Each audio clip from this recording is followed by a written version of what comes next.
Center. It's about 11:15 a.m. Eastern Time on Monday, July 1st, coming on with catastrophic Hurricane Beryl moving through portions of the Grenadines this morning.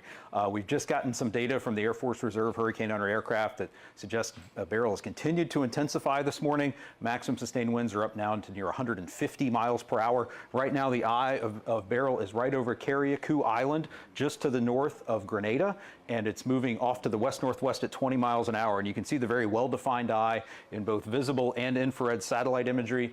Beryl has re-strengthened this morning as it's gone through an eye wall replacement cycle. So now is when we're experiencing those catastrophic Category 4 wind conditions in portions of the Grenadines, places like Union Island, Palm Island, Petite Martinique, Petite St. Vincent, Carriacou.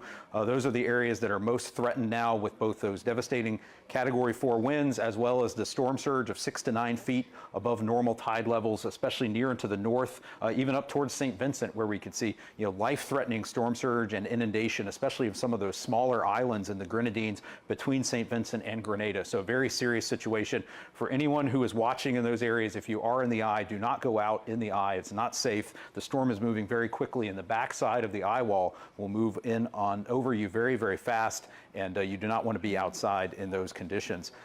We do have a hurricane warning in effect still for Barbados, for St. Vincent and the Grenadines, Grenada, down to Tobago. Tropical storm warnings in effect for St. Lucia and Martinique. But again, if you look at the wind field, those areas in the Grenadines between St. Vincent and Grenada are squarely within the hurricane force wind field near the eye and in the eye wall of Beryl this morning. So a very dangerous situation will continue for the next several hours until Beryl pulls away from the islands later this afternoon and this evening. Zooming out a little bit, let's look at what Beryl's going to do over the next several days. These are the chances of hurricane force winds. We're most concerned about downstream, about seeing hurricane force winds in Jamaica, and a hurricane watch has been issued for that island as of this morning. There is a potential for Beryl to remain a hurricane, a powerful hurricane across the Caribbean Sea. There is also a chance of hurricane force winds extending as far westward as to portions of the Yucatan Peninsula later this week. The arrival time of those tropical storm force winds as we look through the week in Jamaica would be early Wednesday morning, and then stretching into places like the Cayman Islands Wednesday evening, western Cuba Thursday morning if they were to reach there, and then the Yucatan Peninsula by Thursday evening along the coast of Belize up to the Yucatan Peninsula of Mexico.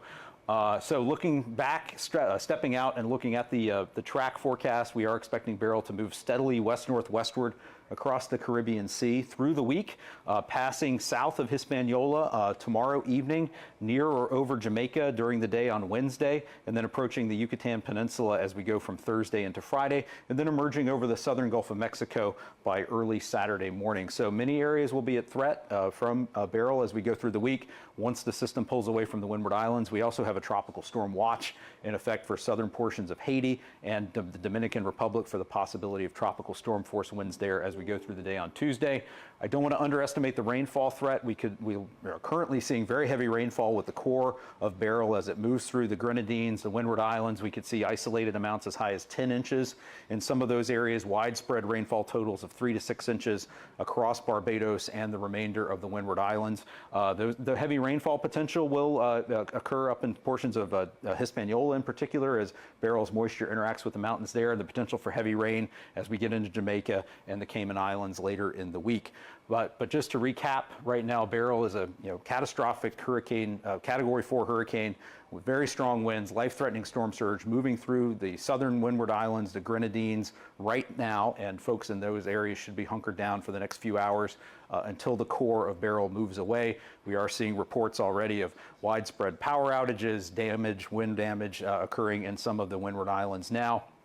Again, heavy rainfall, flash flooding are also possible in these areas, and downstream later this week we could again see impacts in Jamaica, the Cayman Islands, the Yucatan Peninsula, Belize, and elsewhere in the northwestern Caribbean. We'll want to keep an eye on Beryl. Check back for additional updates from us here at the Hurricane Center. You can always get the latest information at hurricanes.gov. If you're in the Windward Islands, please stay safe today.